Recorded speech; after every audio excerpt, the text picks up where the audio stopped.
My wife doesn't understand me. What now? Welcome back to the Secure Husband Podcast. Bruce Abbott, certified professional coach and founder of SecureHusband.com, where I help good men stop reacting from fear and start leading from a place of strength and emotional truth. This is something that I think every guy that I've ever worked with, whether he's been married 1 year or 30 years, deals with. It's that frustration. It's that confusion. My wife just doesn't understand me. And it manifests in different ways. Maybe she's interpreting your words differently than what you intend to. Maybe she's defensive when you try to get honest with her. Maybe she shuts down when you open up. You try to be vulnerable. Maybe you explain to her how lonely you are and how invisible you feel, and nothing happens. Maybe she gets angry. Maybe she walks away. She shuts down. Frustration starts building inside of you. She doesn't get me. Maybe she never will get me. And you start truly believing that. And sometimes we do. We just don't understand each other. It goes both ways. But I think at the core of all this is this feeling that it's not necessarily a need to be understood. It's a need to be seen. It's how you handle the person that you love the most when you feel that they just don't get you. So for example, one of my coaching clients, he's probably mid-40s. He's been married a little over 15 years. He's got 3 kids, successful guy, great career, big heart, but he was just totally shutting down. And he was telling me she just doesn't understand what I'm going through. She assumes the worst about me. No matter how calmly I say something, she reacts like I'm attacking her, and he feels invisible. He made the comment, he said, I feel like I'm living with a stranger. No matter how hard he tried to connect, he was always met with these walls, or he would have to deal with her silence or the eye roll. He told me, I can be right next to her. I can talk to her. I can be open with her. I could spill my most innermost feelings and still feel completely alone. But see, I don't think it's actually trying to be understood, again, that he's looking for. He's looking to be seen. So what do I mean by that?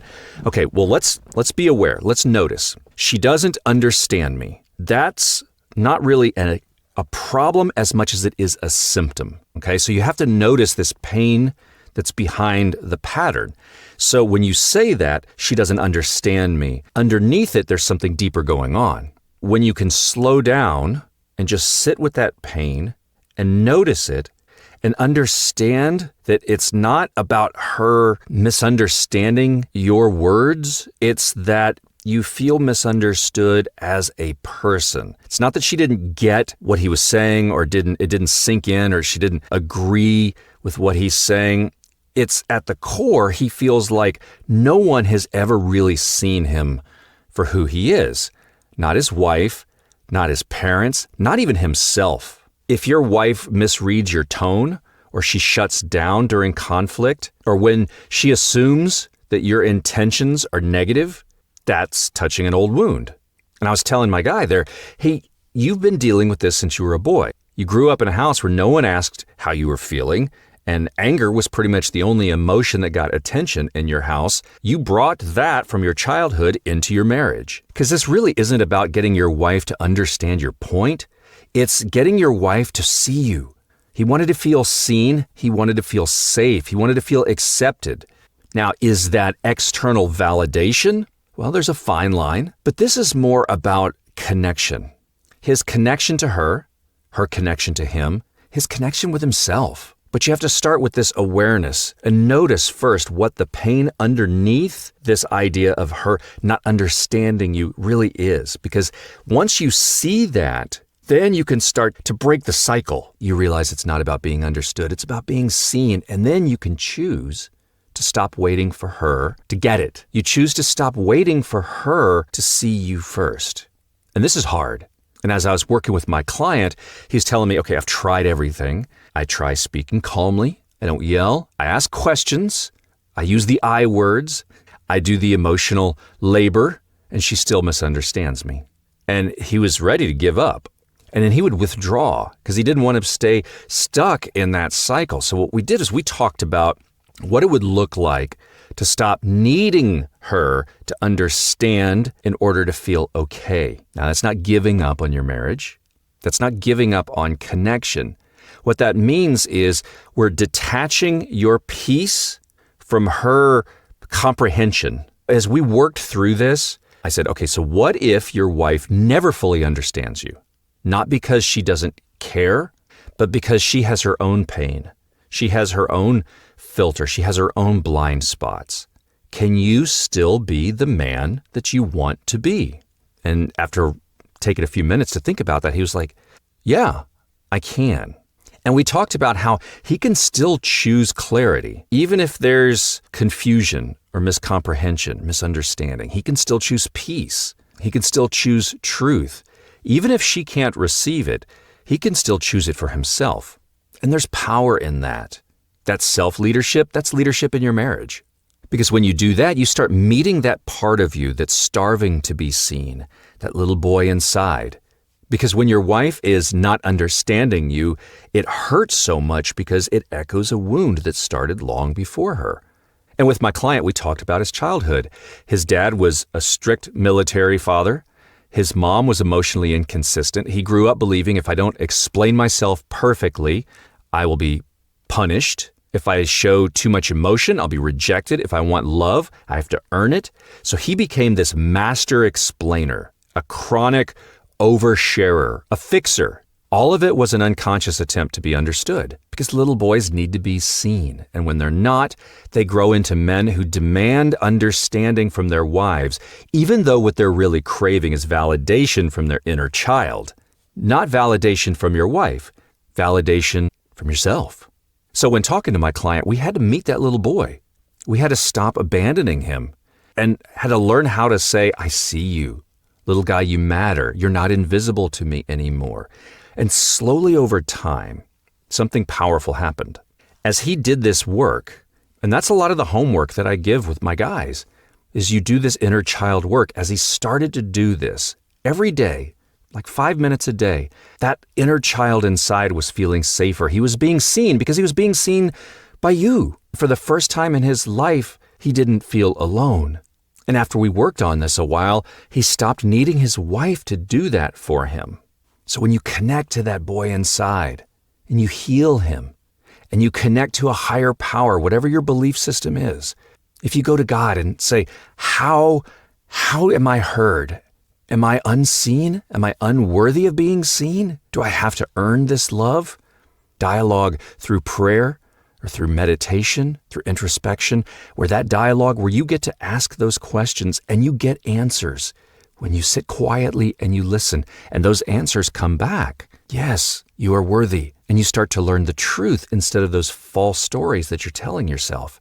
See, he had this story that his wife chose intentionally to misunderstand him. Okay? So he had to understand that she's seeing you through her own wounds. Because remember, you never have one wounded person and one not wounded person in a dysfunctional relationship. You always have two. You're always bringing those inner child wounds.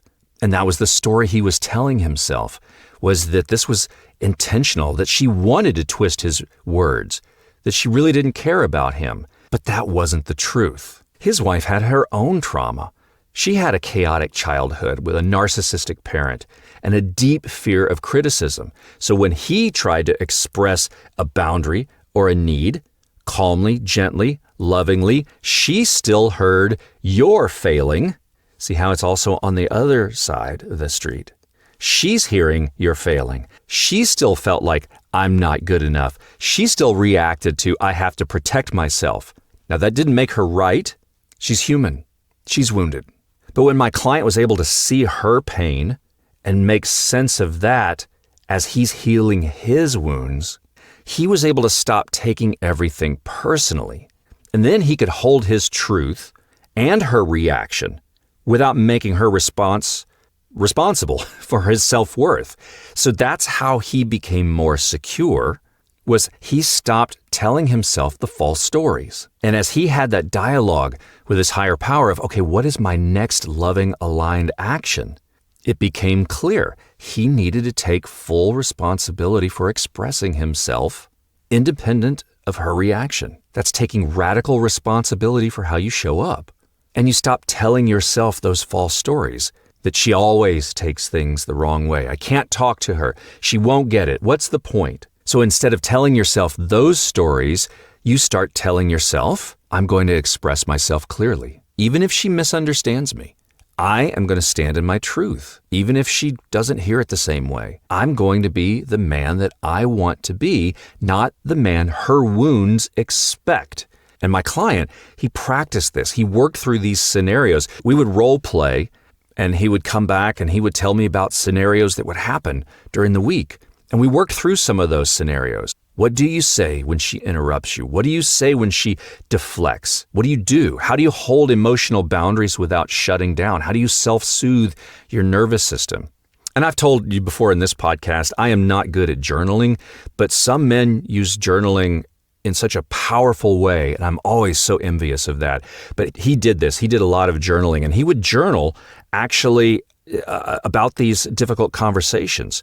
And it was wonderful because he would practice these self-regulation techniques, the self-soothing, and he would stay calm when she would get upset. And he was very good at setting this boundary of, hey, look, we can revisit this conversation when you're not so worked up. That was powerful. But he practiced these self-regulation techniques and he would stay calm. And he'd learn to ask himself, am I saying this to connect or to convince? Because when you stop trying to convince her to understand you, you leave space for real connection to grow. And he started to feel peace because he felt now that he had some control. Because you can't control your wife. You are the only person you can control. But he now felt like he had some say in his life. He felt the ability to see himself without her needing to see him first. And that's the goal in all of this, to be able to stop waiting for your wife to validate you. Start showing up as the man that you respect. Stop defending every word you say. Stop walking on eggshells trying to find the perfect way to say something without her getting upset. He stopped spinning in that hamster wheel where he would just say, if she just understood me, then I'd feel okay. Instead, he became okay because he reparented that inner boy. He was able to soothe his nervous system and not get flooded. It gave him the ability to show up calm and grounded and present. And he started building trust with himself because he didn't really trust himself. He started building trust with that inner boy inside. He started fully embracing the truth from his higher power. And he did all of that not by demanding to be understood, but by embodying clarity. And over time, his wife started softening a little bit. He started feeling more peaceful. Now, she didn't change because he forced it. She felt safer, even though this really isn't about her. And he understood, hey, maybe she never will. But he did tell me that for the first time in his life, he felt like he understood himself. And that was enough. That's healing right there. When you can feel like you understand you, you're not so concerned about being understood. Because remember, this wasn't about really being understood. This was about being seen. And now you're seeing yourself. That little boy inside feels seen. So just take all that in. If you've been thinking that, hey, my wife just doesn't understand me, what now? Here's your answer. You stop needing her to. You start seeing yourself. You start parenting that little boy inside who feels invisible. You start standing in your truth with calm clarity and presence. And when you can do that, you start leading, not by demanding understanding, but by embodying strength, because you now feel seen from within, from the inside out. And that's when change happens. That's part of healing. And that's how you live from truth. You have to see yourself.